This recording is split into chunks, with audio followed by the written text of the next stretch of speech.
The OECD has recently announced its final proposals on base erosion and profit shifting, or BEPS. And of course, that's going to be a game changer. That's what the tax community feels. And clearly, the rules of the game will also change for not only MNCs, but also several foreign entities. On Amicus Curiae this week, we're going to analyze the kind of impact that the new final proposals will have on the tax regime as far as India is concerned.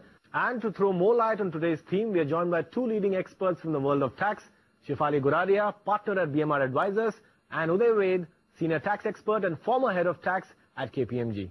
Thank you so much for taking out time and joining me on the show this week. Shefali, let me kickstart today's discussion with you.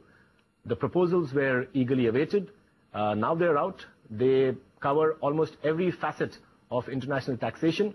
What do you make of the tenor of the proposals? Do you think it's the need of the hour as far as plugging revenue loopholes is concerned, and also, in fact, to deter MNCs from allegedly shifting profits to low-tax jurisdictions? I would say that it doesn't come as a surprise at this stage, and most multinationals have already been anticipating and planning, keeping in mind that these outcomes will be there soon. Of course, in terms of what does it mean, in terms of how quickly will the things change at home, that would depend on how each country participates in this whole project. And for example, there will be some outcomes that will be incorporated through the domestic law changes, whereas for some others it will have to be done through a multilateral instrument. So that roadmap will change depending upon what is each country's stance, but it certainly will have an impact on all multinationals and their tax planning strategies. All right, so a clear-cut impact on tax planning strategies. Uday, India in the past has been closely involved with the formulation of the OECD BEPS tax proposals. How do you look at the proposals as they are in the current form? They've been officially announced. Do you think they have the required teeth to, in fact, deter the shifting of profits to low-tax jurisdictions? No, so certainly this is a G20 initiative from that perspective. India has been in the game since the beginning in terms of contributing to the process very, very significantly.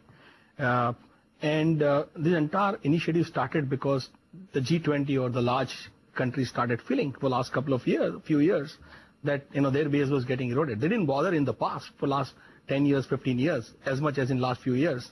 Their base was getting eroded and the profits were getting shifted through tax planning. So this is certainly a game changer. It will replace the entire international tax planning which has been there for last 20, 25 years. Multinationals have been keeping track, but certainly it is equally going to apply to Indian multinationals going forward. Absolutely, especially conglomerates who have overseas presence.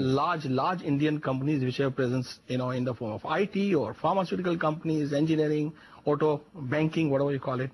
And certainly those companies, I'm not sure whether there is appropriate awareness at this point of time, whereas for the multinationals in India, globally they are keeping track. Indian multinationals also will need to keep that in mind. One thing cannot be disputed, that if this is implemented, it will lead to a regime of greater transparency, and that's perhaps what the tax department is eagerly looking forward to, and therefore feels that if it gets more information than what it is currently getting today, then perhaps it's in a better position to detect any potential revenue leakage. Uday, the next point is the broad thrust of the proposals is to align taxation with the situs of activities. What do you think that will achieve? Today, when you do a transfer pricing assessment and you ask for a global transfer pricing study, the taxpayer will generally say, look, I don't have an access to a global study, right? I'm an independent entity. That's a global company. Now that will be available as a part of the country-to-country reporting that you have. There will also be master file, and then there will be individual file, local file, which will be available. So that will make life easier from an exchange of information perspective. So that will make the tax authorities do the right assessment. The other part would be they also looked at countering the entire harmful practices. Again, the focus there is on value creation, on transparency, and bringing substance into the place. These are the three pillars where the entire proposals are based. So if you look at all put together, then certainly if there is a value created in India, India should get a fair chance of the revenue. As an example, say if you were to make India as an R&D hub, right? And then if R&D activities are being done in India, be it in pharmaceutical or in engineering, certainly India will get the share of revenues out of that. There may be labor arbitrage possible because of that. Certainly as a part of that, if you create the value here, also fits in with the larger Make in India initiative that the government has taken. So I'm saying that's not linked to the tax, but certainly this BEPS proposal helps in adding that value proposition. Value creation is a very significant point because nexus or no nexus, that's perhaps been at the core of some of the recent big-ticket disputes between the Indian Tax Department and MNCs. Shefali, you touched upon country-by-country reporting of profits and sales. How would it make life difficult if, let's say, it's implemented? How would it make life different or, say, perhaps difficult for an MNC? Would it sort of lead to increased compliance? Would there be a cost impact? There certainly is a cost impact.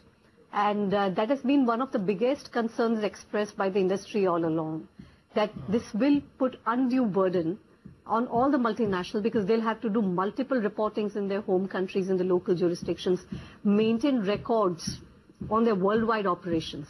But the concern also more is on in terms of, the lack of confidentiality.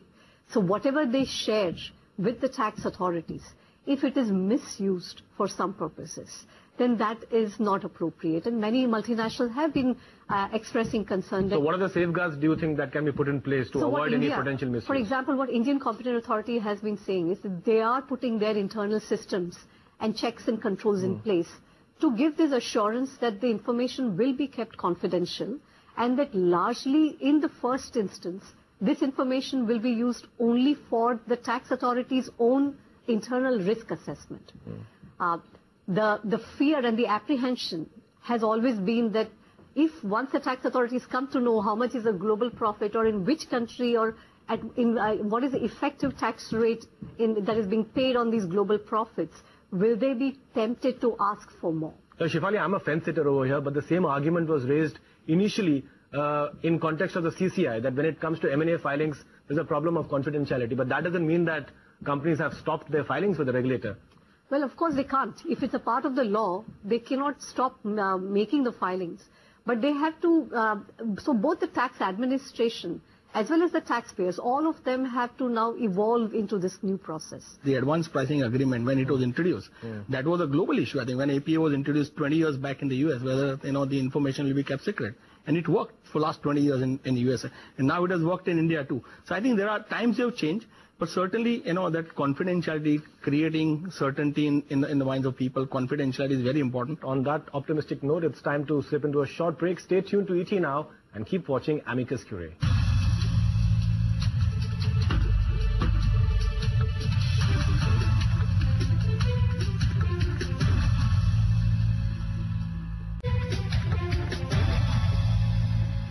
Welcome back to Amicus Curiae, where we're discussing the implications of the final proposals that have been recently announced by the OECD on base erosion and profit shifting. Let's now look at a very important aspect, and that's, of course, the aspect of tax treaties. That's occupied the curiosity of not only the tax department, corporates, but also the markets, because clearly, when we talk about tax treaties, the jurisdiction of Mauritius always props up. Some of the proposals, according to the OECD, have clearly strengthened the tax treaties, and basically the aim seems to be to eliminate the scope of double taxation. Shefali, what kind of an impact do you think these proposals will have on the manner in which Mauritius is looked at as a jurisdiction? So we do have an action plan on treaty abuse. So if there is a multilateral instrument under which there will be certain standard clauses in relation to a principal purpose test or a limitation of benefits test, where if there is an abusive structure which is set up only to take advantage of a tax treaty, then the benefit should not be available. But again, I would think that rather than having an impact on a particular country, this is a general overall consensus amongst all countries. And the success of this would only depend upon whether or not they are able to sign a common multilateral instrument. Because if it is left to each of the countries to bilaterally renegotiate the treaty, it's a fairly long-drawn project. That would be a cumbersome process. Right. But Uday, is there something fresh in the proposals that has previously not been discussed at a wider international forum? So certainly, regarding tax treaties. Certainly, as a part of, in one of the action points, they said that now the treaties will have a statement, initial statement, objective, will say that this treaty is entered into not for the purpose of tax evasion or tax avoidance. These are the two words used. There are three things: tax planning, tax avoidance, and tax evasion. Yeah. So certainly the two countries have agreed together. That's the objective. And if that statement is made, then the entire administration will happen in that manner. And I think that's a big change in my view, which has happened as a part of these BEPS proposals. One other aspect is regarding permanent establishments, and permanent establishments have been redefined according to the proposals to avoid tax benefit to any non-core entities. These, of course, have been the focus of a lot of litigation in India. What kind of an impact do you think this proposal will have? So overall, there is an expansive meaning being given to the permanent establishment. And some of the exclusions which were available for certain non-core activities or preparatory or auxiliary activities, those are now intended to be taken away. So for example, if a foreign company has a liaison office in India, then on the premise that the liaison office only does preparatory or auxiliary activity and does not engage in core revenue generating activity, it would not have been treated as a permanent establishment. So that overall is not going to change.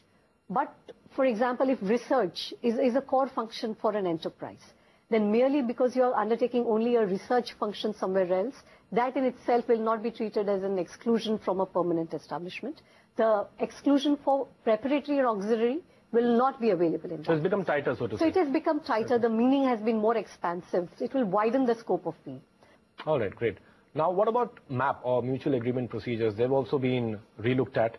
And of course, the intention has been to tackle cross-border disputes. Uday, your thoughts on that front? Within a certain period of 2 or 3 years, you have to make an application. No timeline for resolution. There is no resolution. But don't you think it would serve both countries? It's a win-win situation. It takes care of my companies in my jurisdiction. It takes care of companies in your jurisdiction. It will a larger exchange of information happening. It will definitely serve. And in the past also, whether we like it or not, it is also personality driven. In the past, when India and US sat together, because of personalities, I think it went completely the other way, and one could not even implement bilateral APA because of that. And certainly with the the current authority being more amenable to that, I think we have seen the dispute resolutions which were there pending since 2006. It happened in 2015. So, were there closing comments on the OECD BEPS proposals? What's your sense of the pace at which it is likely to be implemented by India? Because let's not forget that the Indian government officials in the recent past have spoken about the fact that perhaps the revenue targets might be difficult to achieve. I would not link it to the tax collection and tax revenues, because the earliest that this can come in the law is April 2016, and I would believe that the next budget of 2016 Finance Act will implement. Will focus on BEPS. Will focus on that, and certainly after that, a year down the line, GAR will become a reality. So I think India is integrating in that sense to the rest of the world. Certainly there is an objective, an inclination to implement the BEPS proposal, because I think ultimately I would believe India is going to be a great beneficiary of the BEPS proposal being implemented. If you look at value creation and look at resolving disputes, whatever you look at it, I think India is going to be a large beneficiary of that. How important it is, Shefali, for India to perhaps adopt the BEPS proposals and also, in fact, adopt some of the global best practices, because that's something that the Indian government has been talking about, because India has, of course, been at the receiving end of a lot of criticism as far as the global tax community is concerned. So this is a fine balance that India will have to walk, because on one hand we do want to give comfort to the international investors, because we are promoting the image of India as a good and a friendly jurisdiction. We've said that we will not engage in tax terrorism. At the same time, we do want to protect our tax base. So this is a fine balance, and I think government and the tax administration, of course, with the support from the taxpayers, we'll have to work out a formula that works from all ends. But it is a challenging task. And if we rush into making aggressive tax assessments or labeling everything as tax avoidance and therefore leading to profit shifting, then that's not really going to be very helpful. So we will have to take step-by-step approach. And in the process, win the confidence of the taxpayers that we can walk this fine balance and that we can maintain confidentiality, and that both from the administrator side as well as the taxpayer side, we will cooperate to make sure that there is transparency and enough documentation that is being provided to make fair assessments. I think finally it just boils down to an atmosphere of trust. Yes. Yeah. All right, on that note, let me thank both Shefali Goradia as well as Uday Ved for taking out time and sharing their views on the OECD BEPS proposals. Thank you so much to both of you. Thank you. On that note, it's a wrap on this edition of Amicus Curiae. This is Ashwin Mohan signing off. See you next week.